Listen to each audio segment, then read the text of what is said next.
Brilliant. Okay. So, hi everyone. My name's Dan Matthews, as you can see on my lovely picture there. Yeah, I'm going to kind of talk about my journey really.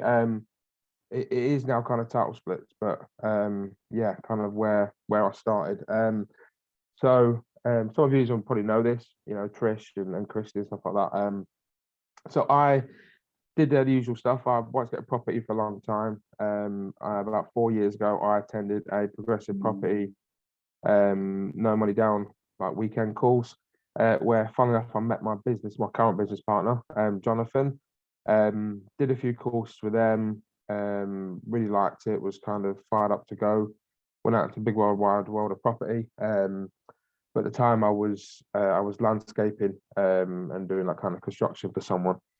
Um, Unfortunately, he was a lovely guy that wasn't paying anyone and was disappearing the money. So I kind of had no choice really other than to I've got three kids and a wife, and I had to go on my own. So I set up my own landscape construction company, and I kind of pretty much had to put all my attention and kind of everything into that really to get that building up and going. Fast forward, a couple of years for that through. I don't know if you went to rent HMOs. I give back during COVID. And yeah, kind of led me up till October last year.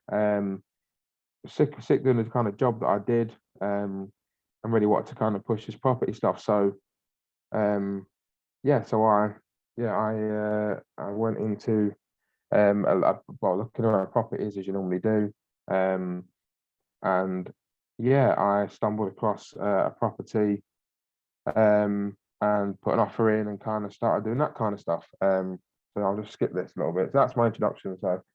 Um, so yeah, so from that, it was an ex hotel in Blackpool. Um, was up for 110,000. I managed to negotiate 80,000 purchase price, which I would thought was really really good, and I was absolutely buzzing.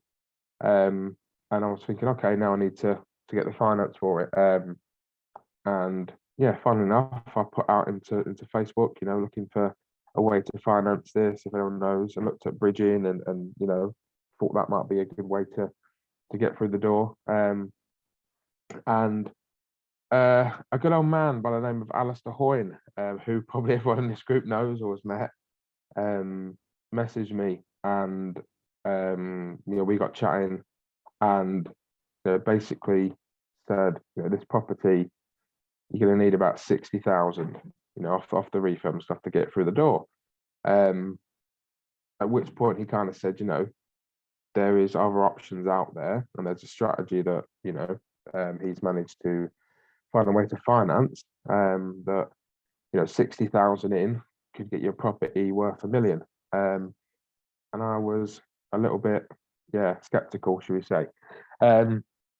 So that's where he mentioned obviously the thing about title splits. So again, I'm sorry if I'm teach anyone to kind of suck eggs, or there's a lot more people on here, people like Darren and especially Paul, who are light years ahead of me. So I do apologise to go through the very basics of it all. But if people don't know, title split is what I do ideally, take something like a freehold block of apartments that are already kind of split into individual units, into flats, and that are utilities are split if it's kind of done. And what you are doing is you're purchasing the block with a freehold, and you are then splitting the leases. And the premise is that the individual parts are kind of worth more than the sum. Is the very kind of basics of it. So yeah, so that's the kind of premise. So so we're kind of, so where to start? So title split. So location for us is important. So title splits predominantly work south of Birmingham, if I'm honest. They they do work in obviously cities. Certain cities are a little bit weird. So places like Manchester, you'll really struggle for freehold blocks. Pretty much every block is leasehold, unless you go on the outskirts. Yeah, there is one that I'll go through later on in one of my samples, like one of our projects we've got ongoing, it is northwest, which is a little bit weird, but it works. But predominantly, it's kind of south of Birmingham is where it normally seems to work better. Yeah, due diligence is key. Everyone knows that. Look into the deals. Check everyone out, check everything out. Yeah, so that's where to start. Sorry. Yeah, due diligence comparable. So our units that we've currently got going through are going to be a mixture of ASTs and holiday lets. So SAs. So for our areas that we predominantly looked at, we initially looked at Harrogate. We did look at York, but you just struggling for freehold blocks. So we ended up looking at Harrogate, which is quite an affluent area, and managed to get a couple of properties that we thought were good price. But when we kind of went for the valuation, they didn't value. One of them valued about 40,000 up, whereas another one, because the owner sold off the bottom flat before we purchased and didn't tell anyone, it was down valued a chunk. So we were looking up north. Obviously, everyone knows I'm from the northwest, so but it didn't. The place we looked up north didn't initially work for us, so we started heading further down south. So we've looked at places like Bristol, West Supermare. We've looked at parts of Essex, so like places like Clacton and the coast, Portsmouth, that kind of area. So anywhere we think that you potentially want to go on holiday, or if you're close by. So if you lived in Bristol, it's like, for example, your closest kind of place to go on holiday by the beach would probably be Weston. So on that as well. So we again, with the blocks themselves. So when you are doing a title split, they need to be ideally above 30 square meters as well. So when you see a lot of blocks that say studios, you do kind of struggle. You'll struggle to split the leases and refinance them on studios. And a lot of studios aren't bigger than 30 square meters.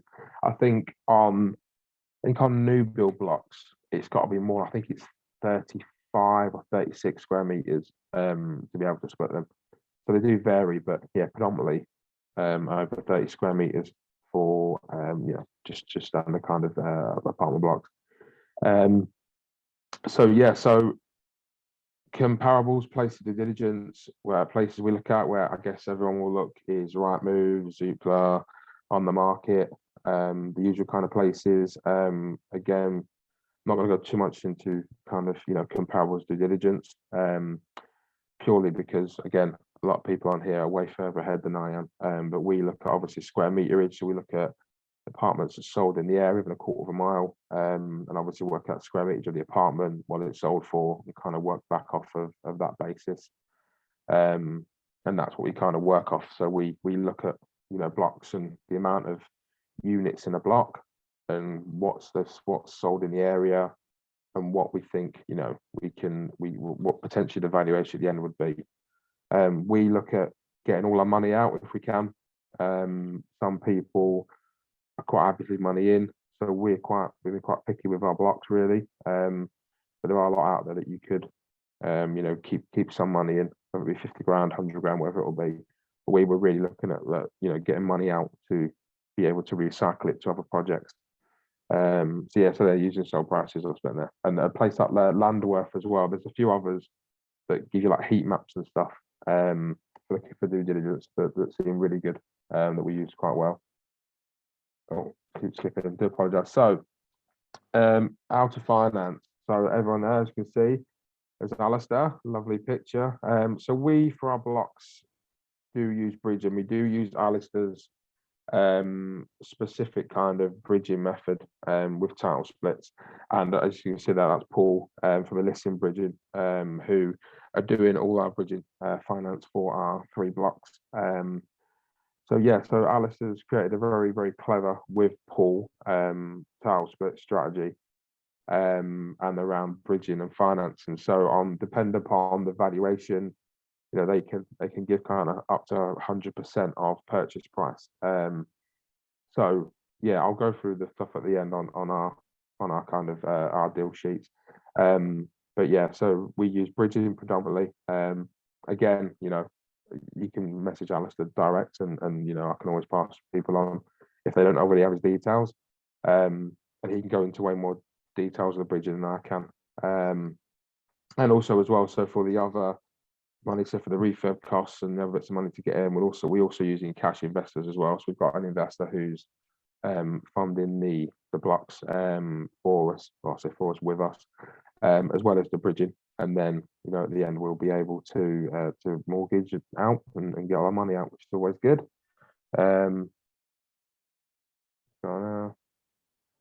So let me just try and move this sort of screen a second. There we go. So yeah, so depending upon the units you purchase, you may require assistance of architects and construction companies. So the two blocks that we've got down in Somerset are both grade 2 listed and in a conservation area. And one of the units is just it's not a unit actually, it's just rooms that's off their owner's accommodation. So we are having to basically make a flat. So the architects and stuff like that. So again, you will potentially need architects and you know, and builders.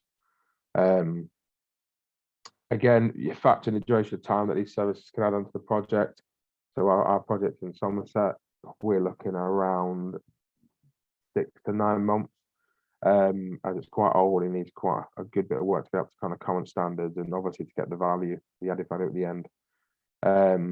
With title splits, I would always commence legal process as soon as possible, purely because they can take a really long time. So I don't know if anyone's aware, but on the title splits especially, you're obviously having to, you know, on completion, which again can take a while because you're obviously having to look through, like on ours, we've got, I think it's 17 units, I think, in both flats, like, yeah, between the two. So they're having to go through all the, you know, EICRs, all the SD contracts, you know, there's a lot to go into it. So it's not a very quick process. But with the splitting from, I think the quickest you can do it potentially from nothing to completed, to have the leases split and to be kind of mortgage out, is about 6 months. But that's, you know, probably going to be on something that's, you know, maybe 4 flats in a block or in a house, and it would be quite quick. So yeah, so a lot of them do take longer. So if you are looking at title splits, make sure. Well, we use BWL consultant Paul Benson there. So we always recommend. But there's other people around that do it, but that's who kind of Alistair put us onto. And so far, he's been really, really good. So yeah, they do take a little while. So just be mindful that, unfortunately, it's not a you know, 3-bedroom house that's going through quick. It can take some time. This is one of our flats. So this is our block of 7 flats in, as Christy will know, it's in Leven St Anne's. Christy know the area well, so it's northwest. So with this, so the purchase price was 560,000. The valuation, I just, as a title split as is, was 660. And then they've come back and said, look, if you're to refurb it to a higher standard, they would actually, you know, give us a valuation to a GDV of 810. So Elysium have lent off of that 810, and I think it's costing us about 30,000, I think, to get through the door, and then 60,000 in refurbishment. And again, we're going to have 2 of the units as holiday apartments, and the rest are going to be ASTs. So yeah, so that's, again, you know, that this is it's one of our little gems really, because it in theory shouldn't really work, because of kind of it being northwest, and but it does, and it has, and it's doing very, really well. So that's going through currently. There's also a large double garage and a bit of land that's with that we're hoping to put planning through on completion. And we've also found that the land behind it, it's got a bungalow on it with fencing, which we didn't really know anything about. We recently found out that it's ours as well, but it is on like a long-term lease, like a peppercorn rent thing. So we can't really do much with it, but it's nice to see that's there as well. So those initial figures. Yeah, I can go through the bridge and how it works on the splits. That's our block that's currently going through in St Anne's. I'm hoping that should be completed in the next 4 weeks. And then Yeah, these are kind of the two big ones, our two favourites. So these are two blocks of apartments in Western-super-Mare. So yeah, purchase price was 1.28. The valuation came back last Monday, not this Monday, Monday before, and actually valued it at 2.1. But that was with the first floor converted to a flat and the garage being converted to one flat. So they've kind of scaled it back a little bit as is now. So they've valued it at 1.75 as is with a title split, which is amazing, you know, because we've kind of created, I think, what was it, 30, it's my maths now, I think it's like 470,000, I think, something like that, of equity, but I literally just split in the title. Refurbishment cost, again, we believe that it's around the 250,000-300,000 mark. And yeah, they've estimated that the GDV with that amount of work at the end, because we are creating 2 extra apartments as well, will be 2.4 million, which still to me is a bit of a crazy number, really. And yeah, that net cash flow again, it's a gauge of the 2 first floor and ground floor units. One's a 4-bed, 2 ensuite apartment with a garden. That's going to be a holiday apartment, and the one above it is going to be a 3-bed. So we've worked off the figures of those at like 50% occupancy, and the AST. So that should net cash flow after everything around, hopefully, which would be nice, £10,000 per month. Yeah, so these are what they've been going on since, I think it was December. We put all the offers in for these. So they're ongoing through legal, so they are literally towards the end, hopefully. So yeah, this was from kind of nothing to looking at the strategy from, I think it was November I started. Alistair, funny enough, before this, sent me a screenshot of when we first spoke, and it was the 18th of October, which is mad. So I think our first one of these was November, I think. So yeah, that's the figures for that. And that's pretty much it. Yeah, that was quite quick, really. That was good. Any questions?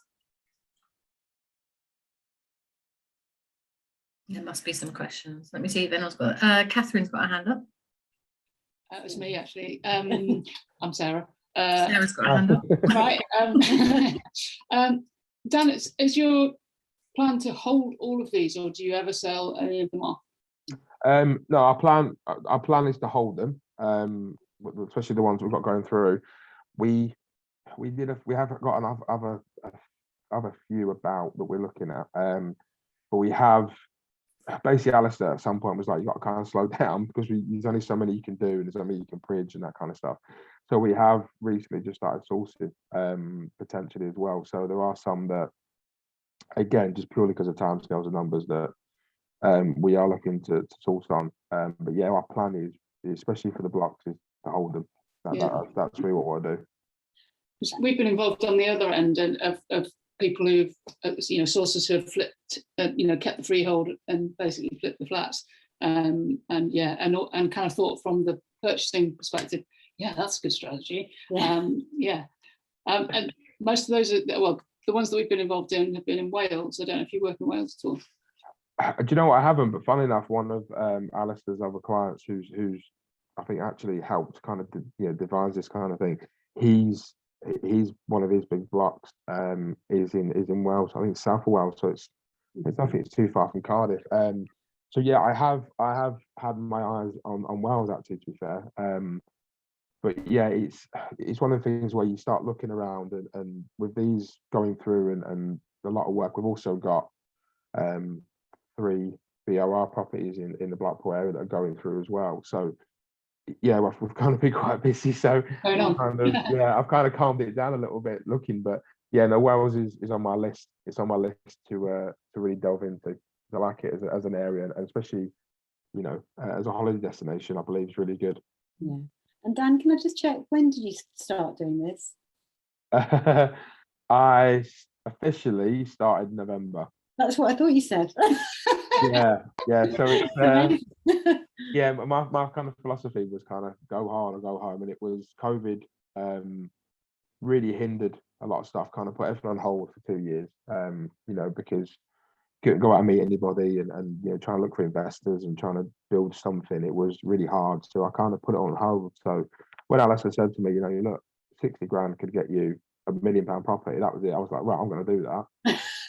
Because it was for me, it was, you know, not I'm knocking any strategies at all, but to get that, you know, we're hoping once it's all done by the end of the year, you know, that property in Weston should have just short of £1 million worth of equity. Now, I mean, me and Jonathan are splitting that between us, but like, how long would that have taken me to do buy-to-lets or HMOs or things like that? And I was trying to find that one deal that would, you know, change my life really, and we kind of stumbled across it. So yeah, that was my thinking about it. Brilliant. Brilliant, yeah. I remember you popping round the other day, Dan, and you just had your refinance back. Your little face was nice. You I were couldn't like, believe you had a little spring in your step, definitely. Yeah, because we on that, you know, Jonathan, I'm very gun ho. I'm quite talkative. I talk to everyone. I'm you know, I'm a people person. Jonathan's very quiet and he's the numbers guy. And on that, you know, I thought I was edging about 1.7. He kind of brought me down and was like maybe around the 1.55, maybe 1.6. So it was better than what we both thought initially anyway. So that was that was really good. The one in St Anne's was the first one that was like, oh, okay, 100k uplift for doing nothing, pretty much, just splitting the tiles. That was really good. And then to get that one back was like, wow, you know, it's nearly £500,000 equity from literally just split the tiles. And that was crazy.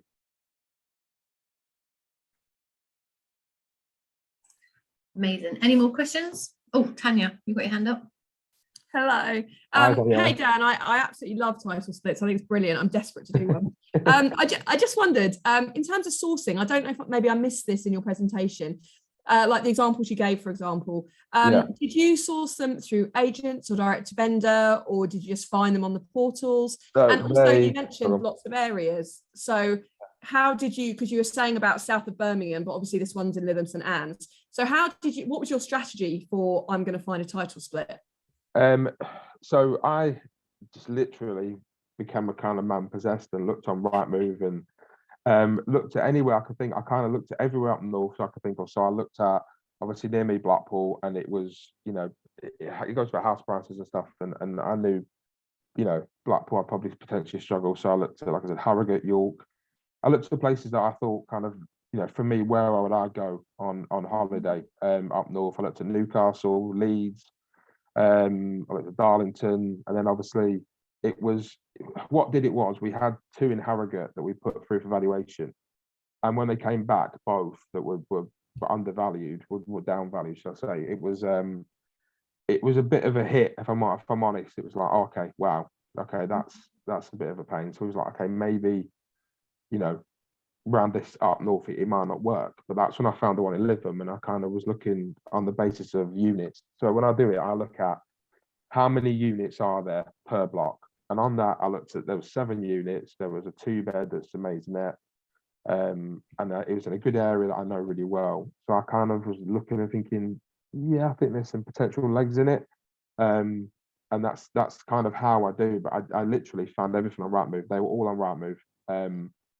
And yeah, I then, like I said, looked at the map, and I was like, where do I think would be good? I looked at Bristol initially and Bath, because my business partner's got SAs in Bath at the moment, but it was really expensive, and I was like, okay, it might work, but you know, this architect that's done the ones in Weston, he actually did the Royal Crescent in Bath. Wow. Yeah, it's the same guy. So when you look at the Royal Crescent ones in Bath for the same kind of size, you're looking at like 4.5 million. That was wow. So it was too much. So I was like, okay, well, where's close around there? And it went to, you know, Bristol, and then it was kind of, okay, seaside. You know, where's the people going to go? And that's where we head up on Weston. And then yeah, so I'm looking everywhere: Cornwall, Devon, Bournemouth. I'm just kind of in my head, because people will look at maybe ASTs, but I look at maybe I have a mixture of both, or at least SAs. So I was just kind of thinking, you know, where would people from London potentially go? Where's the closest, you know, place for a beach for London? You know, for someone who's got potential money, and You know, so Brilliant. Thank you. sorry about that. Waffled on a bit. I do apologise. No, it's really useful. Thank you. No worries. Brilliant. Any more questions? Oh, hang on. Catherine or Sarah, did you put your hand up again? Yeah. It's always Sarah. I'm sorry if you've already said it and I've missed it. But do you have a kind of minimum number of units per block, or is it just all just based on the numbers? Yeah, no, it is all based on the numbers. I mean, I do initially, my initial look is what is a purchase price, how many units? Because everyone knows, apart from unless you're in London, that, you know, flats, they've got a kind of little bit of a cap. So for me, I know, you know, where I am in Blackpool, I know about a shadow of a doubt, I know a 1-bed flat in Cleveland near me is about 60k. A 2-bed flat's maybe around 75. So I know straight away, you know, if there's only say 2 units in the block or 3 and they want, you know, 200 grand, it's like, that's never going to work. So we work on ideally 150% of like kind of purchase price. So we think, well, 50% over. So if a property's say 700 grand, you know, we like to try and look at it and maybe go, right, hopefully it could be worth around about the million. But again, that's because we want to get all our money out.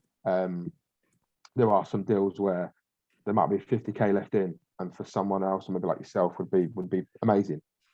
So yeah, so it is literally it's area, units, and purchase price. That's pretty much. Yeah. You know, I get a little bit of a gut. You know, like on this one in Weston, it was, I said it was 2 blocks, and there was 8 units in the left one, and there was 5 in the right one. But the bottom one is, like I said, the owner's occupation. So he's had it for 50, 60 years. The block that he owns next door, his wife's grandparents owned that. So they've had it in the family for over 100 years. So like you know, the bottom apartment is like a luxury, massive 4-bed. It's beautiful. So it was a bit weird, that block, because I was looking at it and going, right, there's less units, but there's like a 4-bedroom with like 3 en suites, and then there's a floor upstairs, and they're just using for storage. But it's crazy. It's got like, you know, massive high wall ceilings, and it's beautiful. But I'm like, that could be a flat. So yeah, it was a little bit of that. It's literally, but bare basics is purchase price, units, area, pretty much it. Yeah, great, amazing. James, you got a question? Yeah, hi Dan. Hi James, you okay? Yeah, good mate. Yeah, first off, fantastic. Really, really chuffed for you. That's going from a man possessed to finding, you know, million+ property opportunities is fantastic. It's nice to hear and share it. It's great. My question is probably more about the property. So are these vacant properties, when you're sourcing them, are they already split? So you're not doing any, when you say refurb, are you splitting utilities and stuff like that, or are these already split units that are just started on one freehold, and you're then just doing the paperwork exercise in a refurb? Did I miss that? I don't know.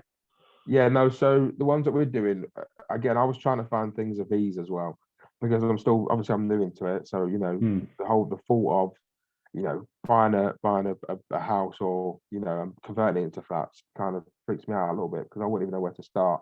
So I was looking at, you know, apartment blocks that already been split, utilities already been split.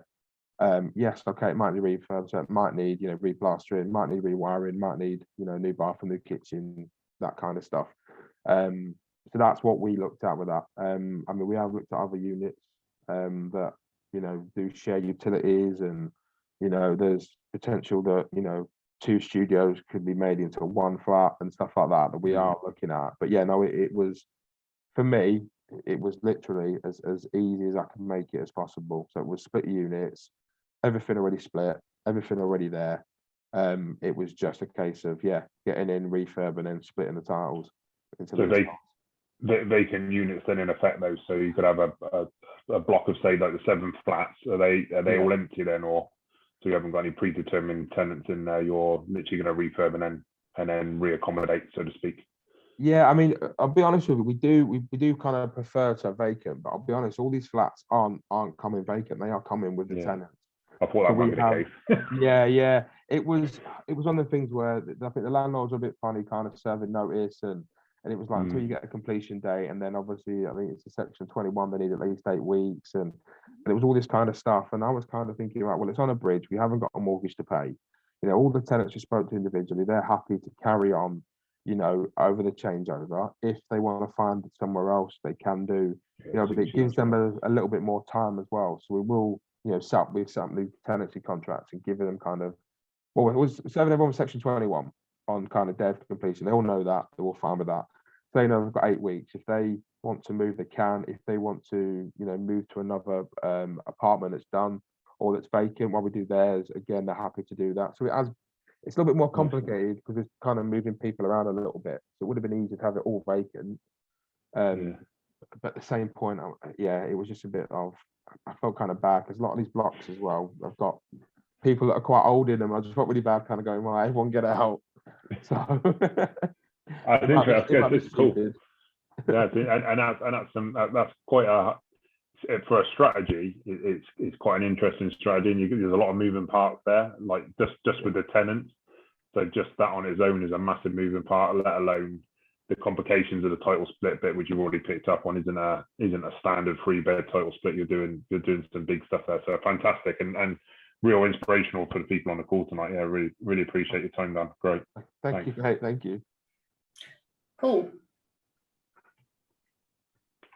Hey, Dan. Yeah, that was a great chat. It's inspiring. It's something I've always, every time I've chatted to you, I thought I must get on a Zoom with Dan and have a good chat about that title split thing because it sounds awesome. Yeah, mate. So how does it work? You know, when you were talking before about actually creating other units out of like sort of dead space or making units bigger, how does that work in terms of planning and you know, nationally described space standards and you know, creation of extra units and that kind of thing? Yeah, so thankfully I've got in Western, we've got a local builder and local architect to work together anyway, and he's actually the estate agent that recommended them. The estate agent themselves, he's had the same estate agent for 30 years, lived in Western all his life, and he's a property developer himself. So he uses these guys for everything. So he's now on to building new houses and all kinds of stuff. So I was lucky enough to kind of use them. So with the ones in Western, there's no planning as such needed because there's nothing that we're doing differently to the main structure of the building. So obviously, as you all know, probably more than me, Paul, you know, grade 2 listed in conservation areas is a really kind of sticky thing to do. So, you know, as long as we're putting partitions in one of the floors, and because we're not affecting anything in the major structure, we can do it all under PED. So I'm not having to worry about planning too much at this moment in time. Everything else is being, like I said, refurbed and made modern and new kind of standards. But again, we're not affecting anything that's the main kind of structure or the walls.